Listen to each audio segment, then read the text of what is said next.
അതിരുവിട്ട അധിനിവേശം തന്നെയാണ് ഈ മണിക്കൂറിലും നമ്മൾ ചർച്ച ചെയ്തുകൊണ്ടിരിക്കുന്നത്. രാജ്യമൊട്ടാകെ വഖഫിൻ്റെ പേരിൽ ഭൂമിക്കൊള്ള നടക്കുകയാണ്. സാധാരണക്കാരായ ജനങ്ങളുടെ കിടപ്പാടം മുതൽ പുരാതന ക്ഷേത്രഭൂമിയിൽ വരെ അവകാശവാദങ്ങൾ ഉയരുന്നു. അന്തിയുറങ്ങാൻ സ്ഥലമില്ലാതാകുമോ എന്ന ഭയത്തിലാണ് മുനമ്പത്തെ സാധാരണ ജനങ്ങൾ. സംസ്ഥാനത്തെ വിവിധ ജില്ലകളിൽ നിന്നും ഭാരതത്തിൻ്റെ വിവിധ ഭാഗങ്ങളിൽ നിന്നും ദിനംപ്രതി പുതിയ പുതിയ അധിനിവേശത്തിൻ്റെയും കയ്യേറ്റത്തിൻ്റെയും വാർത്തകൾ പുറത്തു വരുന്നു. ഇരകൾക്കൊപ്പം അണിചേരുകയാണ് ജനൻ ടി വിയും. ലൈവ് തോണിലേക്ക് നമ്മൾ വീണ്ടും തുടരുകയാണ്. വിവിധ കേന്ദ്രങ്ങളിൽ നിന്നും വിവിധ അതിഥികൾ നമുക്കൊപ്പം ചേരുന്നുണ്ട്. ഇപ്പോൾ നമുക്കൊപ്പം അതിഥിയായി എത്തുന്നത് ടി എ മുജീബ് റഹ്മാനാണ്. കേരള മഹല്ല് കോൺഫെഡറേഷൻ സ്റ്റേറ്റ് കോർഡിനേറ്റർ കൂടിയാണ് അദ്ദേഹം. സ്വാഗതം ശ്രീ മുജീബ് റഹ്മാൻ. നമ്മൾ ഇവിടെ നടക്കുന്ന ചർച്ചകളുടെ ഗൗരവം അങ്ങ് മനസ്സിലാക്കും എന്ന് അറിയുന്നു. ഈ വഖഫ് ബോർഡ് വിവിധ പ്രദേശങ്ങൾ, സമൂഹങ്ങൾ, ആരാധനാലയങ്ങൾ ഇതിലൊക്കെ അവകാശവാദം ഉന്നയിച്ച് അവിടെ താമസിക്കുന്നവർക്ക് കരമടയ്ക്കാനുള്ള അവകാശം പോലും നിഷേധിച്ചുകൊണ്ട് ആ ഭൂമിയൊക്കെ ഞങ്ങളുടേതാണ് എന്നുള്ള നിലയിൽ നോട്ടീസ് കൊടുക്കുന്നു, അവരോട് ഹാജരാക്കാൻ പറയുന്നു. എങ്ങനെ കാണുന്നു വഖഫ് ബോർഡിൻ്റെ ഈ നടപടി, അല്ലെങ്കിൽ ഇപ്പോൾ അവർ കാട്ടുന്ന ഈ ധൃതി എങ്ങനെ കാണുന്നു ശ്രീ മുജീബ് റഹ്മാൻ? രാജ്യത്തങ്ങോളം ആയിരക്കണക്കിന് ഏക്കർ വഖഫ് ഭൂമി അന്യാധീനപ്പെട്ടു പോയിട്ടുണ്ട്.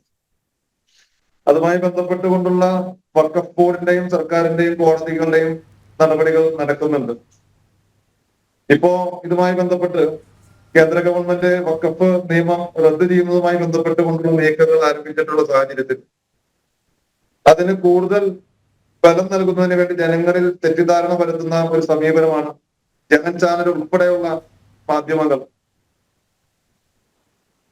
ജനൻ ചാനൽ ഉൾപ്പെടെയുള്ള ചാനലുകൾ എന്ന് പറയുന്നതിന് അർത്ഥമില്ല. ജനൻ ചാനൽ ഈ വിഷയവുമായി ബന്ധപ്പെട്ടുകൊണ്ട് ജനങ്ങളെ തെറ്റിദ്ധരിപ്പിക്കുന്ന ഒരു സാഹചര്യമാണ് ഉള്ളത്. അതുപോലെ തന്നെ പ്രത്യേകിച്ച് അവിടെ ഭൂമി നഷ്ടപ്പെടുമെന്ന് ഭീതിയുള്ള ആ സാധാരണക്കാരെ മുൻനിർത്തിക്കൊണ്ട് ചെറായിയിലെ മുനമ്പത്ത് അവിടെ സംഘപരിവാർ കടന്നുകൂടുകയും അവിടെ ക്രിസ്ത്യൻ സമൂഹത്തെയും മുസ്ലിം സമൂഹത്തെയും ഏത് രീതിയിൽ ഭിന്നിപ്പിക്കാം എന്നുള്ളതിനെ കുറിച്ചുള്ള വളരെ ബോധപൂർവമായിട്ടുള്ള ശ്രമങ്ങളാണ് നടക്കുന്നത്. ഇതുമായി ബന്ധപ്പെട്ട് നമുക്ക് പറയുവാനുള്ളത്, വഖഫ് ബോർഡ് ഇതുമായി ബന്ധപ്പെട്ട് കൃത്യമായ രീതിയിൽ വഖഫ് ബോർഡിന്റെ അധീനതയിലുള്ള ഭൂമിയെക്കുറിച്ച് കൃത്യമായ അവരുടെ കയ്യിൽ അതിന്റെ രേഖകളുണ്ട്. 404 ഏക്കർ ഭൂമിയുമായി ബന്ധപ്പെട്ട് ജനൻ ചാനലിൽ ഉൾപ്പെടെ ചർച്ച ചെയ്യപ്പെട്ടിട്ടുള്ള നേതാക്കൾ അതുമായി ബന്ധപ്പെട്ട് വളരെ വിശദമായ രീതിയിൽ തന്നെ സംസാരിച്ചിട്ടുള്ളതാണ്. നമുക്ക് ആ വിഷയവുമായി ബന്ധപ്പെട്ട് സൂചിപ്പിക്കാനുള്ളത്, വഖഫ് ബോർഡും അതേപോലെ തന്നെ സംസ്ഥാന ഗവൺമെന്റും ബഹുമാനപ്പെട്ട കോടതിയും ആ വിഷയത്തിൽ ഇടപെട്ടുകൊണ്ട് അതിന്റെ നീതി ലഭ്യമാക്കുന്ന അവിടെ താമസിക്കുന്ന ജനങ്ങൾ, അവിടെ അവർ സാമ്പത്തികം മുടക്കിക്കൊണ്ട് രജിസ്റ്റർ ചെയ്യപ്പെട്ടിട്ടുള്ള അവരുടെ സ്വന്തം ഭൂമിയാണ് അത് എങ്കിൽ അത് ബഹുമാനപ്പെട്ട കോടതിയെ ബോധ്യപ്പെടുത്തിക്കൊണ്ട് അവർക്ക് നീതി ലഭ്യമാക്കണമെന്നുള്ളത് തന്നെയാണ് കേരള മഹല്ല് കോൺഫെഡറേഷന്റെയും കേരളത്തിലെ മുസ്ലിങ്ങളുടെയും അഭിപ്രായം.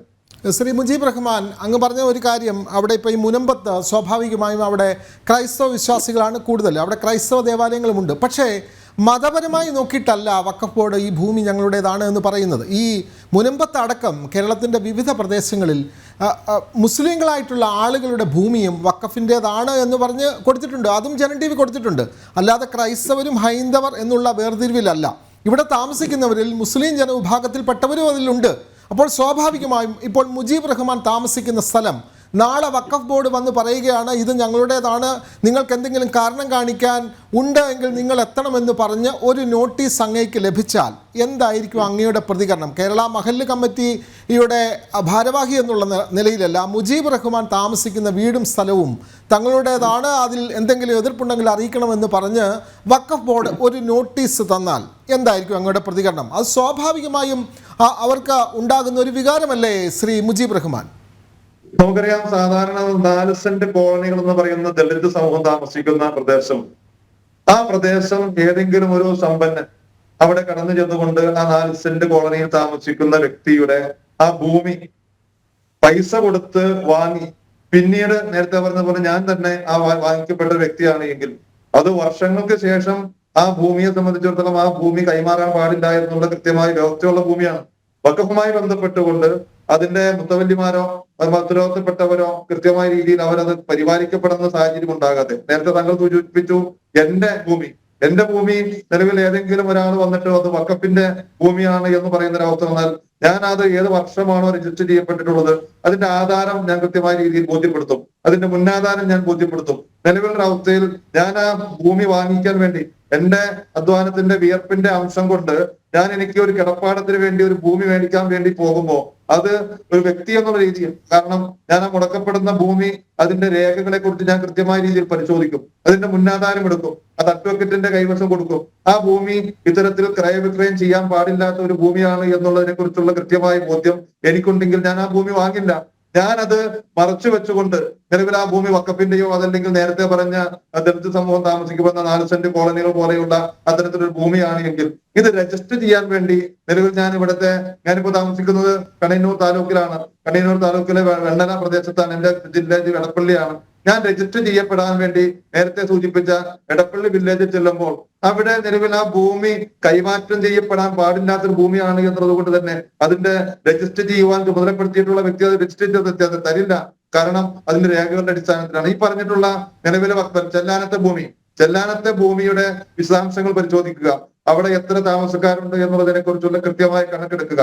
അവരുടെ ആധാരങ്ങൾ കൃത്യമായി സർക്കാർ പരിശോധിക്കുക. അവരുടെ ആധാരത്തിൽ എത്ര സെന്റ് സ്ഥലമുണ്ട് എന്നുള്ളതിനെ കുറിച്ച് പരിശോധിക്കുക.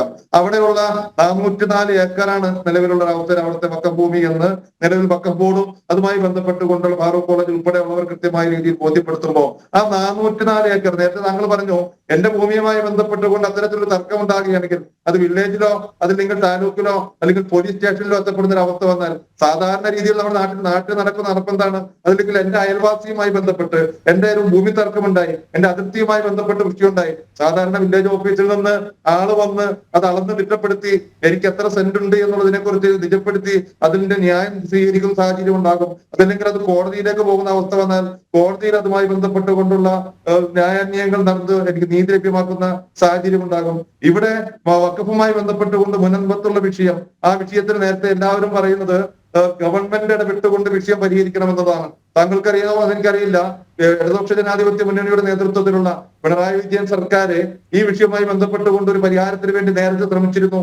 അതുമായി ബന്ധപ്പെട്ടുകൊണ്ട് ഈ പറയപ്പെടുന്ന മുനമ്പത്തെ സമരസമിതി നേതാക്കളും അതേപോലെ തന്നെ അവിടുത്തെ പ്രാദേശികമായിട്ടുള്ള സഭാ നേതാക്കന്മാരും സ്ഥലം MLA ആയിട്ടുള്ള ഉണ്ണികൃഷ്ണനും ഉൾപ്പെടെയുള്ളവർ അവിടെ മുഖ്യമന്ത്രിയുമായി സംസാരിച്ച് ഞാൻ ആ വിഷയവുമായി ബന്ധപ്പെട്ടുകൊണ്ട് നേരത്തെ ഇരുന്ന വഖഫ് ബോർഡ് ചെയർമാൻ TK ഹംസയുമായി സംസാരിച്ചിരുന്നതാണ്. TK ഹംസ ഉൾപ്പെടെ എറണാകുളം ജില്ലാ കളക്ടർ ഉൾപ്പെടെയുള്ളവരുമായി ബന്ധപ്പെട്ട് അവിടെ കരമടക്കാനുള്ള പെർമിഷൻ സംസ്ഥാന ഗവൺമെന്റ് കൊടുത്തതാണ്.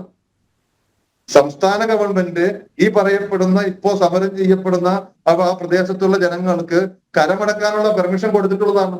ഇവിടെ ഗവൺമെന്റ് ഇടപെട്ടുകൊണ്ട് ആ വിഷയം പരിഹരിക്കണമെന്ന് മനസ്സിലാക്കുന്നവർ കഴിഞ്ഞ വർഷമാണ് നടന്നിട്ടുള്ളത്. ഈ വിഷയവുമായി ബന്ധപ്പെട്ടുകൊണ്ട് ഈ ഗവൺമെന്റിന്റെ നടപടിയെ ചോദ്യം ചെയ്തുകൊണ്ട് കേരള ഹൈക്കോടതിയിൽ ഹർജി പോവുകയും കേരള ഹൈക്കോടതി ഡിവിഷൻ ബെഞ്ച് അർത്ഥശങ്കക്കിടയില്ലാതെ അത്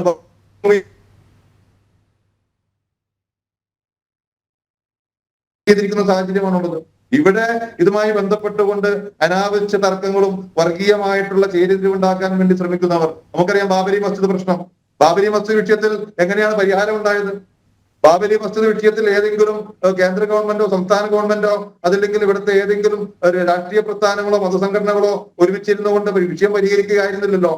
ബഹുമാനപ്പെട്ട സുപ്രീം കോടതി അതുമായി ബന്ധപ്പെട്ട് ഇടപെട്ടിരുന്നു. ബഹുമാനപ്പെട്ട സുപ്രീം കോടതിയുടെ ഭാഗത്ത് നിന്ന് അവിടെ അമ്പലം അല്ല, അവിടെ പള്ളിയാണ് ഉണ്ടായിരുന്നത് എന്ന് വളരെ കൃത്യമായ രീതിയിൽ സൂചിപ്പിച്ചു. അത് പള്ളി പൊളിക്കപ്പെട്ടതാണ് എന്ന് സൂചിപ്പിച്ചു. ആ പൊളിക്കപ്പെട്ടത് ക്രിമിനൽ കുറ്റമാണ് എന്ന് പോലും കോടതി പറഞ്ഞതിന് ശേഷം ബഹുമാനപ്പെട്ട കോടതി പറഞ്ഞു അവിടെ അമ്പലം പണിയണമെന്ന് പറഞ്ഞു. ആ കോടതിയുടെ വിധി അംഗീകരിച്ചില്ലേ? ഇവിടെ ബാബരി മസ്ജിദ് വിഷയം പറയുമ്പോ ബാബരി മസ്ജിദിന്റെ സ്ഥാനത്ത് അമ്പലം പണിയ വിഷയം സംസാരിക്കുമ്പോൾ കോടതി വിധി മാനിക്കണമെന്ന് പറയുന്നവർ എന്താണ് മുനമ്പത്തേക്ക് വരുമ്പോൾ കോടതി വിധി മാനിക്കപ്പെടേണ്ടതില്ല എന്നും കോടതിക്കെതിരെ സംസാരിക്കുന്ന സാഹചര്യം ഉണ്ടാകുന്നത്? ഇതൊരു ജനാധിപത്യ രാജ്യമല്ലേ? ഇവിടെ ഏതെങ്കിലും രീതിയിൽ വ്യക്തികളോ അതല്ലെങ്കിൽ ഏതെങ്കിലും രീതിയിലുള്ള തർക്കങ്ങൾ ഉണ്ടായാൽ, സമുദായങ്ങൾ തമ്മിൽ തർക്കങ്ങൾ ഉണ്ടായാൽ അത് പരിഹരിക്കാൻ ഇവിടെ ജുഡീഷ്യറി ഉണ്ടല്ലോ. ഇവിടെ ഈ വിഷയം പറയപ്പെടുന്ന നമുക്കറിയാം കഴിഞ്ഞ ഏതാനും ആഴ്ചകൾക്ക് മുമ്പ് ഹൈക്കോടതി ജംഗ്ഷനിൽ സഭാധ്യക്ഷന്മാരുടെ നേതൃത്വത്തിൽ അവിടെ ഒരു പ്രതിഷേധ സംഗമം നടന്നു. അവിടെ നടന്ന സമരമായാലും ജനം ചാനൽ ഉൾപ്പെടെയുള്ള ചാനലുകളിൽ നടക്കുന്ന ചർച്ചകളായാലും വഖഫ് നിയമത്തിനെതിരെയാണ് സംസാരിക്കുന്നത്. ഇവിടെ നിലവിലുള്ള അവസ്ഥയിൽ ഈ മുനമ്പം വിഷയവുമായി ബന്ധപ്പെട്ടുകൊണ്ട് സഭാധ്യക്ഷന്മാർക്കോ സമരസമിതി നേതാക്കൾക്കോ സർക്കാരിനോ വഖഫ് ബോർഡിനോ ഇതുമായി ബന്ധപ്പെട്ടുകൊണ്ടുള്ള മുഴുവൻ ആളുകൾക്കും ബഹുമാനപ്പെട്ട ഹൈക്കോടതിയെ സമീപിക്കാമല്ലോ. ഹൈക്കോടതിയുടെ ആ തീരുമാനം നീതിയുക്തമല്ല, അത് രേഖകളുടെ അടിസ്ഥാനമല്ല, നിലവിലുള്ള അവസ്ഥയിൽ ആധാരം കോടതി പരിശോധിച്ചിട്ടില്ല, അത് വഖഫ് ഭൂമിയല്ല എന്ന് പറയുന്നവർക്ക് ബഹുമാനപ്പെട്ട കോടതിയെ സമീപിച്ചുകൊണ്ട് നീതി ലഭ്യമാക്കുന്നതിന് എന്താണ് ഇവിടെ തടസ്സം? ഇവിടെ ഏതെങ്കിലും മുസ്ലിം വിഭാഗത്തിനോ അതല്ലെങ്കിൽ വഖഫുമായി ബന്ധപ്പെട്ടുകൊണ്ടുള്ള ആളുകൾക്കോ മാത്രമായി കോടതിയിൽ നിന്ന് അനുകൂലമായ ഒരു വിധി ഉണ്ടാകുന്ന സാഹചര്യം ഉണ്ടാകുമോ? ആർക്കും അവരുടെ വാദം കോടതിയുടെ മുന്നിൽ ഉന്നയിക്കുവാനും ഈ കേസിൽ ആർക്കും കക്ഷി ചേരുവാനുമുള്ള സാഹചര്യം ഉണ്ടായിട്ടും ഈ വിഷയത്തിൽ കോടതിയുടെ ഒരു പരിഹാരത്തെ കുറിച്ച് ചർച്ച ചെയ്യപ്പെടാതെ അങ്ങനെ ഹൈക്കോടതിയിൽ നിന്ന് ഈ വിഷയത്തെ കുറിച്ച് നീതി കിട്ടിയില്ല എങ്കിൽ രാജ്യത്ത് സുപ്രീം കോടതി ഉണ്ടല്ലോ. സുപ്രീം കോടതിയെ സമീപിച്ചുകൊണ്ട് നീതി ലഭ്യമാക്കുന്നതിന് ഇവിടെ ഒരാളും അതിനെ എതിര് നിൽക്കുന്ന സാഹചര്യമില്ല. പക്ഷേ ആ വിഷയത്തെ മുൻനിർത്തിക്കൊണ്ട് കേരള സംസ്ഥാനത്തെ ഒരു മതസൗഹാർദ്ദ സാഹചര്യത്തെ ഇല്ലാതാക്കുന്നതിനും BJP ഉൾപ്പെടെയുള്ള രാഷ്ട്രീയ പ്രസ്ഥാനങ്ങൾ, സംഘപരിവാർ ശക്തികൾ അവരുടെ രാഷ്ട്രീയ ലാഭത്തിനു വേണ്ടിയും ആ പാവപ്പെട്ട ജനതയെ മുൻനിർത്തിക്കൊണ്ട് സംസാരിക്കുകയും ഇവിടെ കലുഷിതമായ ഒരു സാഹചര്യം ഉണ്ടാക്കുന്നതിന് വേണ്ടി പരിശ്രമിക്കുകയും ചെയ്യുന്നത്. ഒരു കാര്യം കൂടി ഞാൻ സൂചിപ്പിക്കുകയാണ്.